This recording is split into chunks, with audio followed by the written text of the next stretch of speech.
Welcome to Totally Over the Spectrum, where we dive into embracing autism through understanding and support. Hi, I'm Tess. And I'm Kim. And today we are talking about the who, how, why, and what of episode 1. Would you like to start?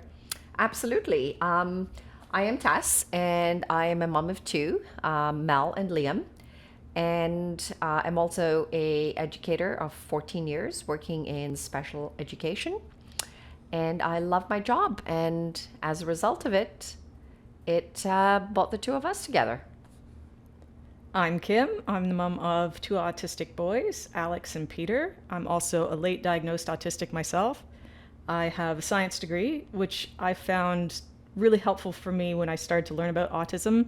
For me, it was important to understand the biology and the physiology of what was going on. It helped me understand what the speech and language pathologist was talking about or the occupational therapist, to understand why certain behaviors were occurring, why they had meltdowns, or they only ate 3 different kinds of food, or the stimming, which is self-stimulating behaviors.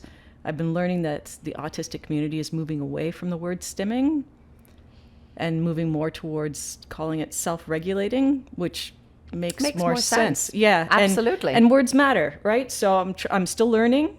So I think it's important to keep on top of that, because it is important how we refer to ourselves and how we refer to others. And how people view us. Yes, I think stimming really gives you this idea that you're stimulating, you're getting excited, and then they might want to calm the person down by taking that away, which is not a good thing. That's also a part of our conversations that we're going to have later on. That's true. So we do tend to go on tangents. That's okay. To go back to understanding why behaviors happen, I think if you understand why behaviors happen, then it's easier to figure out how to provide meaningful support. Now, I like to give real-life examples of things, because I think that's really what resonates with people, and I think it helps to solidify ideas. So what I mean by understanding from a medical perspective, right, to having that background.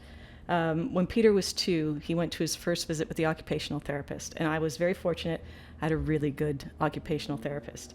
At that point, when Peter was 2, when he was diagnosed, it was the DSM-4, which is the Diagnostic and Statistical Manual, which they use to diagnose autism. And at that time, they referred to autism as mild, moderate, or severe. Mm-hmm. So Peter was considered to be moderate to severe. So now he would be between a level 2 and 3. They give us levels now to say level 1 requires less support than a level 3. Okay, so I guess Peter's like a 2.5. I don't know what they would call him now.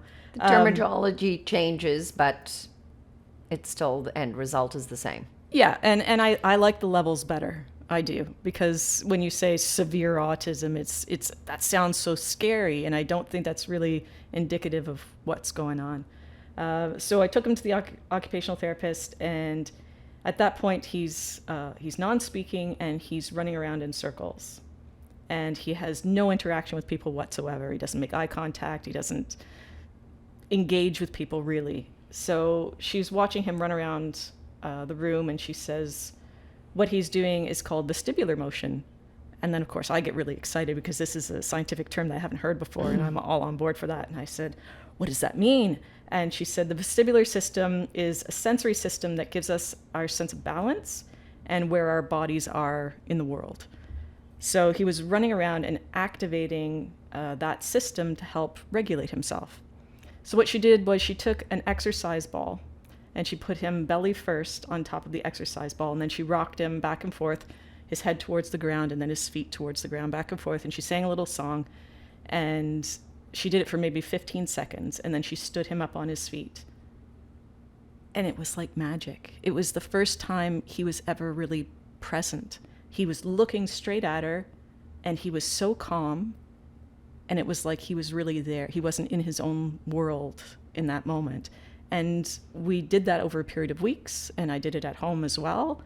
And then all of a sudden, he just didn't need to run in circles anymore, and he didn't need the exercise ball anymore. I'm not saying that's going to work for everyone. Absolutely. I'm so glad you said that, because people are going to think that, oh my gosh, this is what I need to do. Yeah.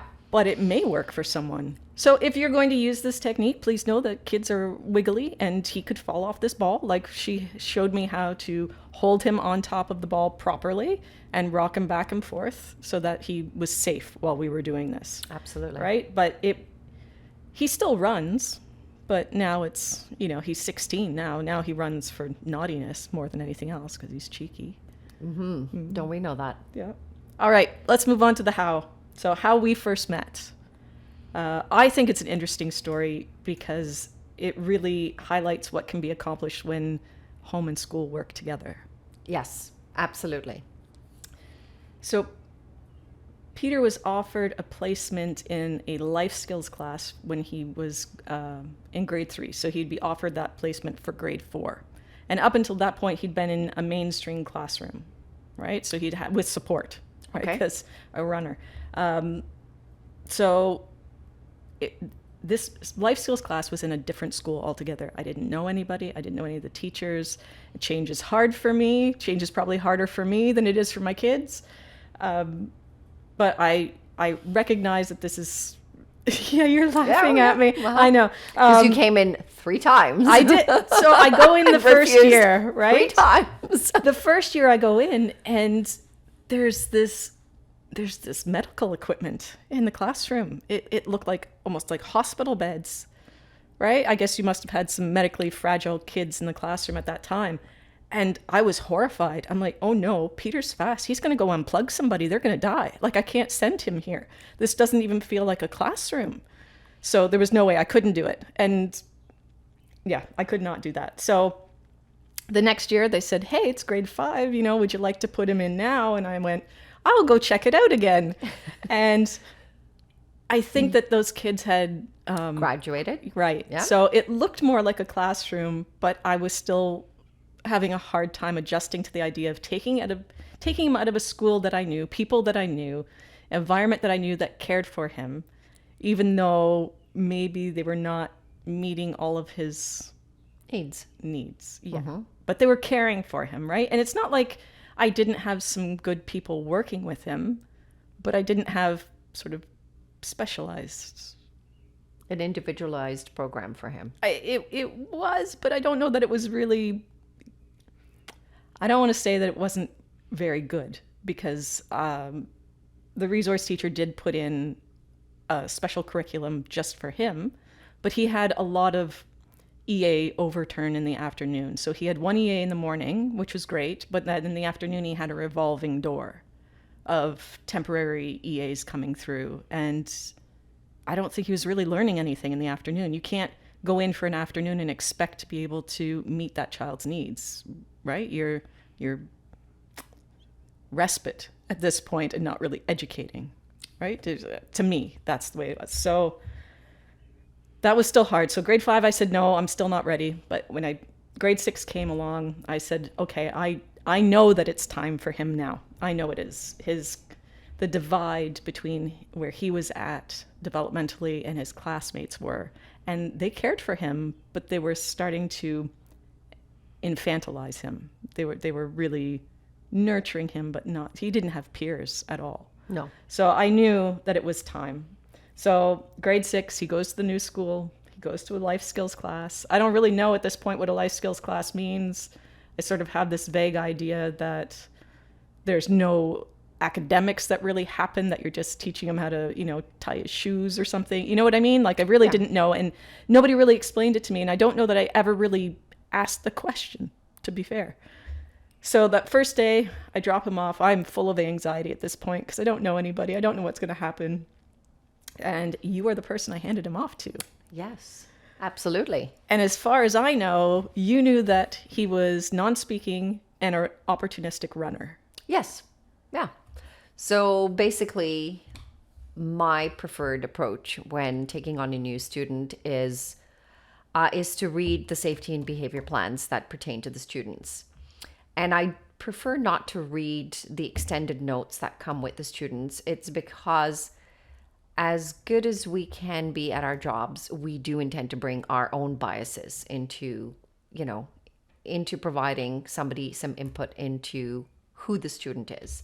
So my preference is not to read the details about them, because you could also have kids that are, personality clashes with an educator and a student. So to me, it was like, what is important is a safety plan, a behavior plan, and or a medical plan. So those are the three things that I will always read to ensure that I know exactly where to be, how to be, or what to be, to provide the safety of the student.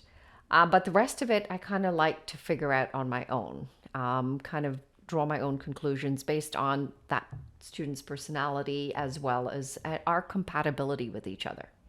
So I read the safety notes and I was like, okay, got my work cut out for me. And oh boy, have I got my work cut out for me where mom's concerned. But I was up for the challenge because I'm high energy and Peter's high energy, and we clicked. You did click. You are still to this day Peter's favorite person. It's a good thing I'm not a jealous person. Yeah. That's okay. I think it's great. Yeah, you took on a lot that in the first few weeks. So the reason I say that what can be accomplished together when home and school work together is that Peter was 10 at this point and he was not toilet trained. Yes. And I had tried everything on my own, but I was never able to have enough support at school for it to be consistent enough to actually mirror school and home at the same time. And I was so shocked because you came to me and you're like, let's take on toileting. And I'm like, oh, okay. And you had gone on the internet, you had found, where was it, some Australian websites? I love the Australian websites for information on autism. They're so far ahead of us. And I'm a firm believer on evidence-based programming and strategies. That is my go-to. So I do my homework. I'm a good student as well as an educator. And I like to come to the situation or circumstance or, with strategies that I know have been implemented before and have worked and are able to be transferable to different situations and scenarios. So that's me. That's all, So I was a little bit hesitant and going, okay, here I am going up to a parent and saying, hey, I really don't think this is, I don't like the idea of a 10-year-old in pull-ups. And, politely putting it in, it's like, I think we can do this. This is not a medical reason and why he's not toilet trained. It's more of, stubbornness. And I'm like, I'm up for that challenge. And I was thrilled. I'm like, okay, let's do it. Yeah. Which I think was a shock for you. You don't always encounter parents who are like, yeah, let's go for it. And you were like, take away all the diapers. Gone. Send me, so many changes of clothes for the week. And this is how we're going to do it. And I mean, we can go in depth about toileting in another episode, but to let everyone know that after 10 years, he was toileted in what, 3 weeks? 3 weeks. Yeah, absolutely. Fully toileted. Never had an accident after that. Yep, absolutely. Yeah. But we'll discuss that in details. Yeah, that's a whole topic all on its own. Absolutely, a big topic, yeah. All right, let's talk about why we decided to do this podcast.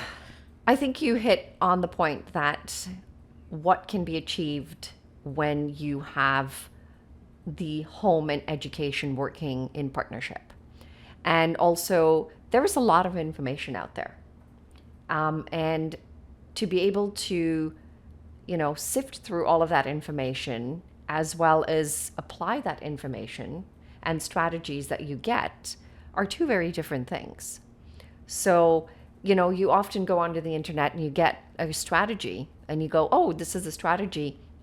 But strategically implementing it is what works the magic, is knowing how to do it, and, even for something as simple as a timer, right? People go, oh, when the timer goes off, this is what we're going to do.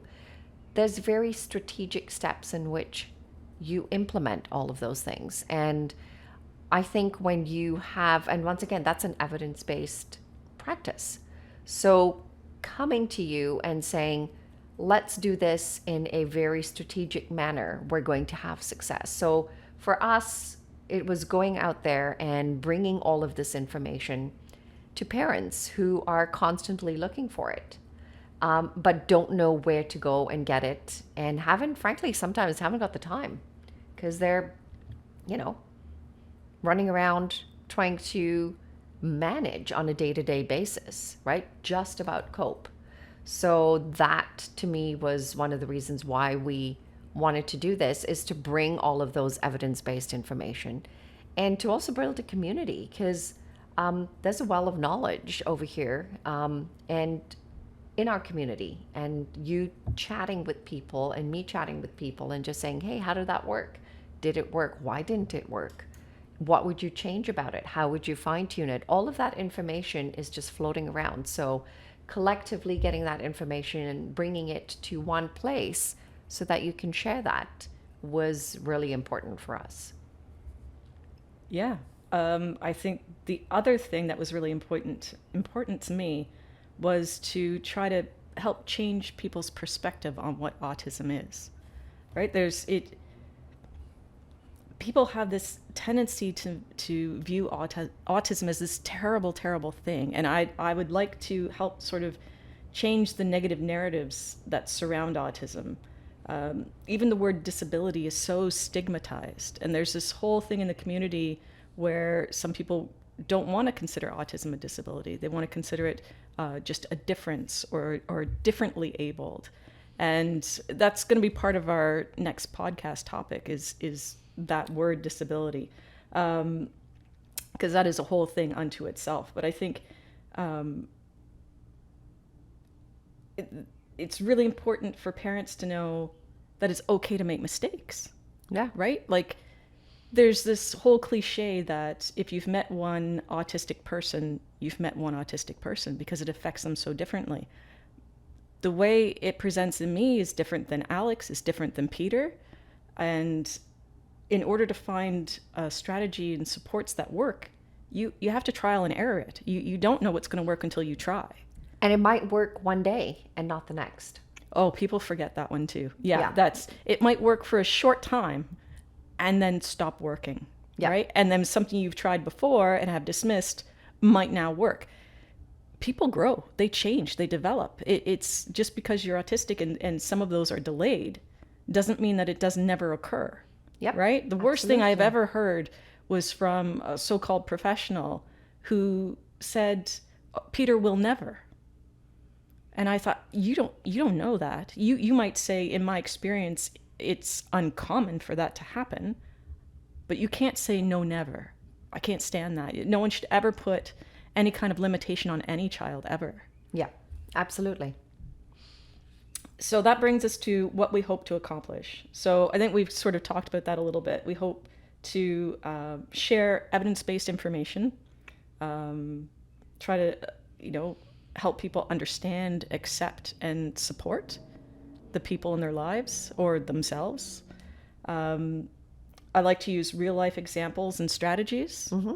Because I think that's the Lots difference. of storytelling coming up. Yeah, that's the difference between taking a theory and putting it into practice. Absolutely. Right? And again, creating a community, somewhere where you can find support, share your information, share your experiences, celebrate successes, and failures. Because yes. From celebrating failures, we learn a way how not to do something. And people go, oh my God,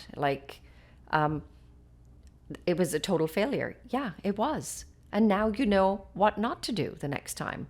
So it eliminates so much of the guesswork, because now you've done it and you know it's not going to work. So it moves on to the next possibility. And that is so exciting where I'm concerned. Like, that next possibility, it's like, wow, okay, that's me. That's all me. Like let's go. Let's get this. And I feel like if we only ever help one person, then this is completely worthwhile for me. Oh, absolutely.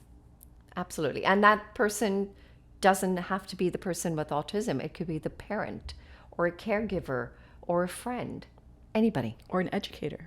Absolutely. Right? Anybody who wants to support someone with autism, even if it's that autistic person supporting themselves. Yep, absolutely. Lots to come. Stay Lots tuned. of story. Absolutely. Thanks for tuning in. If you know someone who might find this episode helpful, feel free to share. Also, check out our website and socials linked in the description.